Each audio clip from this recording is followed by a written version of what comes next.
ઓમ નમઃ શિવાય વિદ્યાર્થી મિત્રો, ગઈકાલે આપણે સછિદ્ર સમુદાય અને કોષ્ઠાંતરી સમુદાયના લક્ષણો સમજી ગયા. આજે આપણે વાત કરીએ સમુદાય કંકતધરા. તો કંકતધરા જે સમુદાય છે તેના પ્રાણીઓને આપણે જૈવિક પ્રદીપ્તતાનું નોંધનીય લક્ષણ ધરાવતો સમૂહ એવી રીતે પણ આપણે ઓળખીએ છીએ કે જૈવિક પ્રદીપ્તતાનું નોંધનીય લક્ષણ ધરાવતો સમૂહ જણાવો એવું પૂછાય તો પણ આપણે કંકતધરા સમુદાયના જ લક્ષણો લખવાના રહે છે. આ પ્રાણીઓ સંપૂર્ણ દરિયાઈ છે, એટલે કે બધા જ ખારા પાણીમાં રહેતા અને દરિયામાં રહેતા જ પ્રાણીઓ તમને જોવા મળશે. તો વસવાટ આવશે, વસવાટ સંપૂર્ણ દરિયાઈ.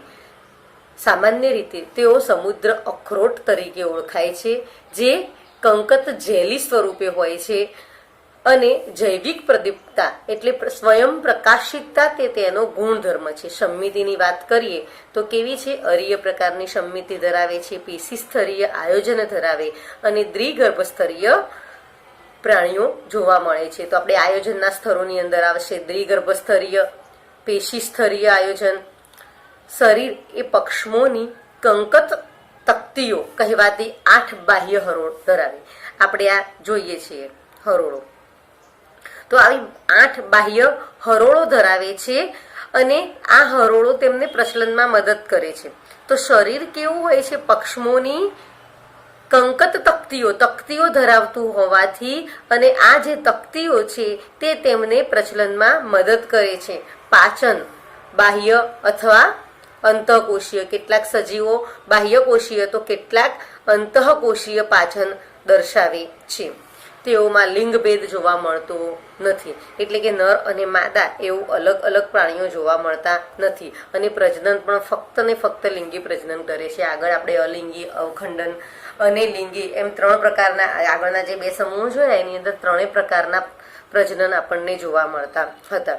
અહીં આગળ ફક્ત ને ફક્ત લિંગી પ્રજનન જોવા મળે છે.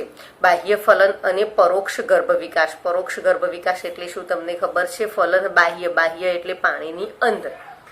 પ્રાણીઓ કે રહે છે પાણીમાં. અંતઃફલન હોય તો સજીવ શરીરની અંદર, જ્યારે બાહ્ય ફલન તો બહાર પાણીની અંદર એટલે કે શરીરની બહાર ફલન થાય છે. ઉદાહરણ તરીકે પ્લુરોબેકિયા અને ટીનોપ્લેના આ તેના ઉદાહરણો છે. તો ફરીથી વિદ્યાર્થી મિત્રો, આ સમૂહને આપણે જૈવિક પ્રદીપ્તતા ધરાવતો સમૂહ તરીકે પણ ઓળખીએ છીએ અને કંકતધરા તરીકે પણ ઓળખીએ છીએ. કંકતધરા એટલા માટે કે કંકત તક્તિઓ ધરાવે છે, માટે તેને કંકતધરા તરીકે ઓળખીએ છીએ. પછી વાત કરીએ સંમિતિની, તો અરીય સંમિતિ સમુદ્ર અખરોટ તરીકે પણ ઓળખાય છે.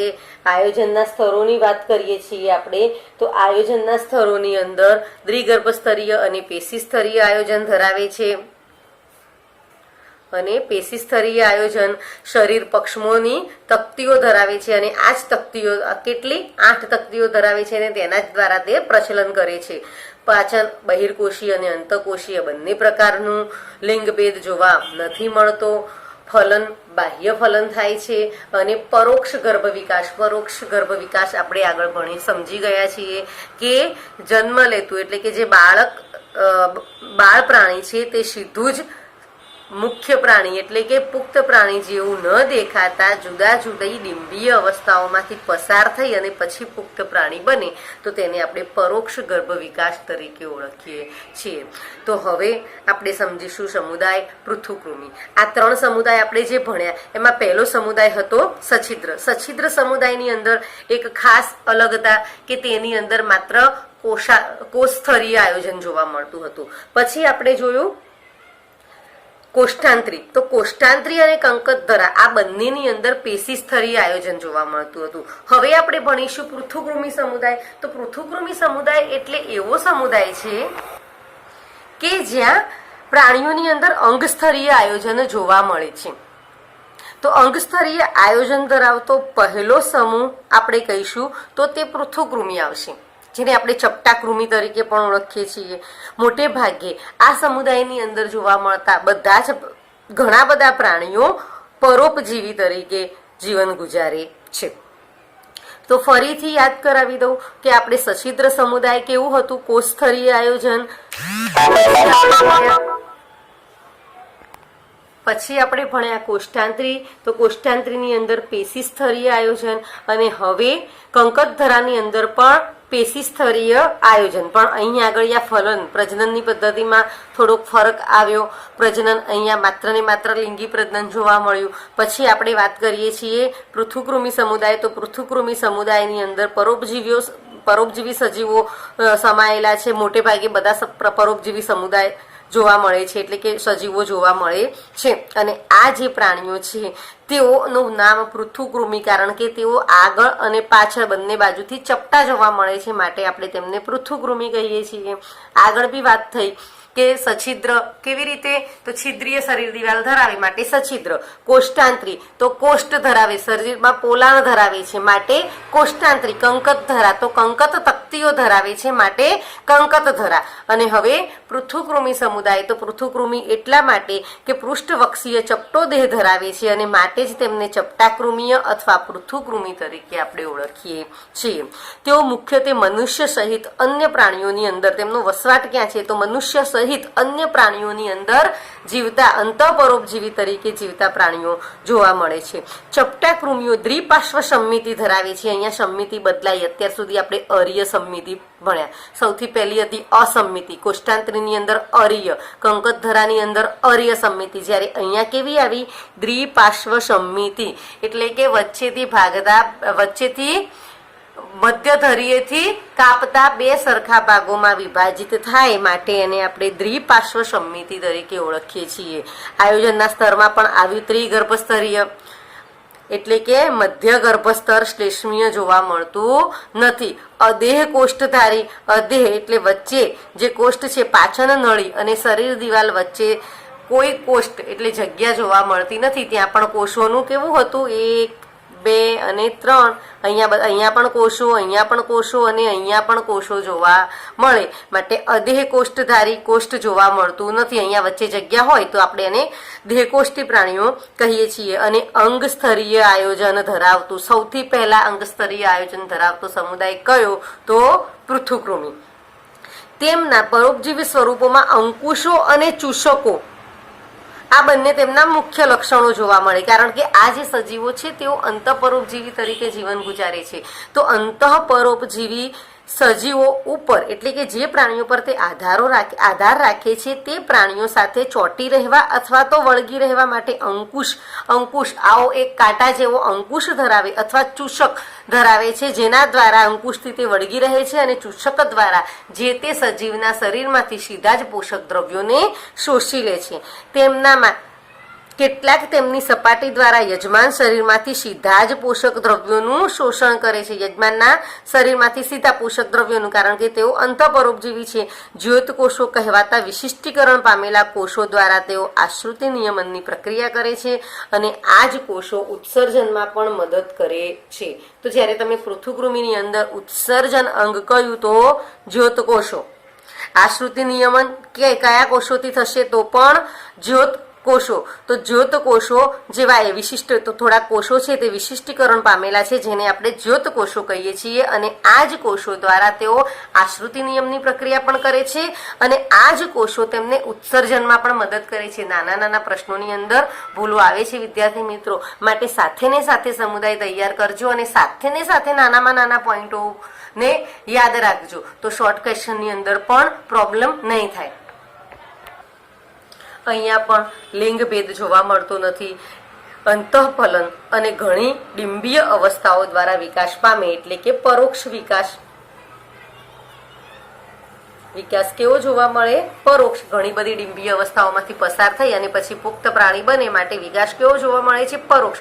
લિંગ ભેદ નથી. નર અને માદાને તમે અલગ પાડી શકતા નથી. પ્લેનેરિયા જેવા કેટલાક સભ્યો ઊંચી પુનઃસર્જન ક્ષમતા ધરાવે છે. તો અહીં આગળ આ પુનઃસર્જન ક્ષમતા એટલે નવું સર્જન કરવું, નવા સજીવને સર્જન કરવું. તો પ્લેનેરિયા જે છે આ સમુદાયમાં સમાવાતું પ્રાણી છે અને તે ઊંચી પુનઃસર્જન પોતાના કપાયેલા તૂટેલા ભાગોનું નવું સર્જન કરવાની ક્ષમતા ધરાવે, તેને આપણે પુનઃસર્જન ક્ષમતા તરીકે ઓળખીએ છીએ. ઉદાહરણમાં આવશે પ્લેનેરિયા, પટ્ટી કીડો, યકૃત કૃમિ. યકૃતની અંદર અંતઃપરોપજીવી તરીકે જીવતા પ્રાણીને આપણે યકૃત કૃમિ કહીએ છીએ. પટ્ટી કીડો તે આંતરડાની અંદર જીવતો સજીવ છે. તો આ પ્રાણીઓને આપણે પૃથુકૃમિ અથવા ચપટા કૃમિ તરીકે ઓળખીએ છીએ. અહીંયા યાદ રાખવાનું જ્યોતકોષો. અહીંયા નવી વસ્તુ શું ભણ્યા? તો એક જ્યોતકોષો. ગર્ભસ્તર, ત્રિગર્ભસ્તર જોવા મળે છે. આયોજનનું સ્તર કેવા પ્રકારનું જોવા મળે છે? અંગ સ્તરીય આયોજન, અંગ ઉત્પન્ન થાય છે. હા, અહીંયા આગળ અંગ સ્તરીય આયોજનની અંદર જોવાનું છે ખાસ કે અહીંયા પાચન માર્ગ જોવા મળે છે. પરંતુ કેવા પ્રકારનો પાચન માર્ગ જોવા મળે છે? તો આ પૃથુકૃમિની અંદર સમાયેલા કેટલાક પ્રાણીઓ એવા છે કે જેમનો પાચન માર્ગ એક છેડે ખુલ્લો, પાચન માર્ગ એક છેડે ખુલ્લો અથવા પાચન માર્ગનો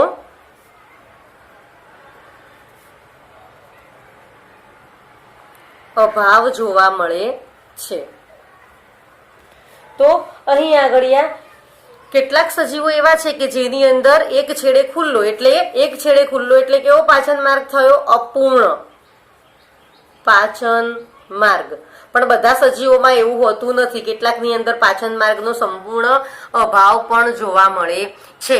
તો આ પૃથુકૃમિના લક્ષણો છે. ફરીથી પૃથુકૃમિના લક્ષણો આપણે સમજી લઈએ કે અહીં આગળ તેઓ બધા જ સજીવો મોટે ભાગે અંતઃપરોપજીવી તરીકે જીવન ગુજારતા જોવા મળે છે અને માટે તેઓ હૂક અથવા ચૂષકો, જેને આપણે શોષકો કહીએ, તેવી ખાસ રચના ધરાવે છે. સમમિતિની વાત કરીએ તો આગળના સમુદાય કરતા અલગ ત્યાં પડે છે કે સમમિતિ અહીંયા દ્વિપાર્શ્વ સમમિતિ જોવા મળે છે. આગળના સમુદાયની અંદર આપણને અર્ય સમમિતિ જોવા મળતી હતી. પછીની વાત કરીએ કે અદેહકોષ્ઠી પ્રાણીઓ છે અને ત્રિગર્ભસ્તરીય છે. એટલે ગર્ભસ્તર ભ્રૂણ અવસ્થામાં જ્યારે ગર્ભનો વિકાસ થાય છે ત્યારે મધ્ય ગર્ભસ્તર હાજર જોવા મળે છે. માટે ત્રિગર્ભસ્તરીય પ્રાણીઓ અદેહકોષ્ઠી, પાચન નળી અને શરીર ગુહા વચ્ચે કોઈ જ જગ્યા જોવા મળતી નથી, કોષ્ઠ જોવા મળતું નથી. માટે અદેહકોષ્ઠી પ્રાણીઓ છે. સૌથી પ્રથમ અંગસ્તરીય આયોજન ધરાવતા પ્રાણીઓ છે. ઉત્સર્જનની વાત કરીએ તો જ્યોતકોષો તરીકે વિશિષ્ટીકરણ પામેલા જે કોષો છે તેના જ દ્વારા ઉત્સર્જન અને આશ્રુતિ નિયમન બંને પ્રક્રિયાઓ થાય છે. પ્રજનન લિંગ ભેદ જોવા મળતો નથી. સ્વફલન દ્વારા જ પ્રજનન કરે છે અને આ પણ પ્રજનન અંતઃફલન વાળું પ્રજનન જોવા મળે છે. ઘણી બધી ડિંબીય અવસ્થાઓમાંથી પસાર થઈ પરોક્ષ વિકાસ ડિંબીય અવસ્થામાંથી પસાર થઈ અને પછી પુખ્ત પ્રાણી બને છે. માટે પરોક્ષ પ્રકારનો વિકાસ જોવા મળે છે. તો આ થઈ ગયા પૃથુકૃમિના સંપૂર્ણ લક્ષણો.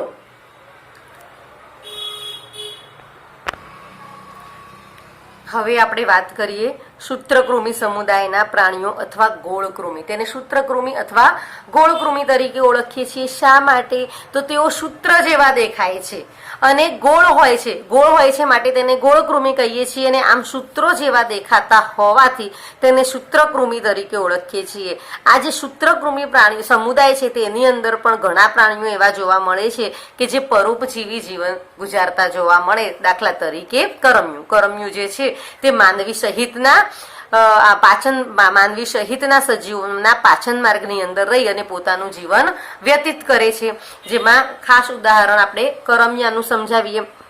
હવે આપણે વાત કરીએ કે તેઓ મુક્તજીવી, જલજ અને સ્થળજ અથવા વનસ્પતિ અને પ્રાણીઓમાં પરોપજીવી તરીકે જીવતા સજીવો. તેમનો વસવાટ ક્યાં છે? તો મુક્તજીવી એકલા પણ જીવે છે, જલજ પણ જોવા મળે, સ્થળજ એટલે પાણીની અંદર રહેતા પણ જોવા મળે, સ્થળ ઉપર રહેતા પણ જોવા મળે અને વનસ્પતિ અને પ્રાણીઓમાં પરોપજીવી જીવન જીવતા સજીવો પણ જોવા મળે. તો બધા જ પ્રકારના જે વસવાટ છે તેની અંદર આ સજીવો જોવા મળે છે.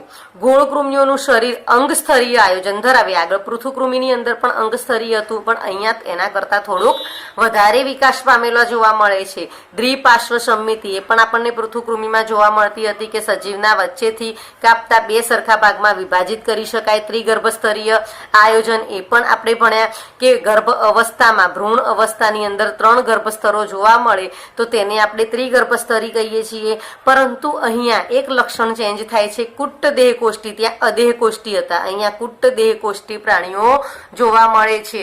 એટલે કે આ પાચન માર્ગ છે, આ વચ્ચેની જગ્યા અને એના પછી આવે છે શરીર દિવાલ. તો આ વચ્ચેની જગ્યા છે ત્યાં આવી છૂટી છવાઈ કોથળીઓના સ્વરૂપમાં કોષોના સમૂહો જોવા મળે, જેને આપણે કુટ્ટ દેહ કોષ્ટી પ્રાણીઓ તરીકે ઓળખીએ છીએ.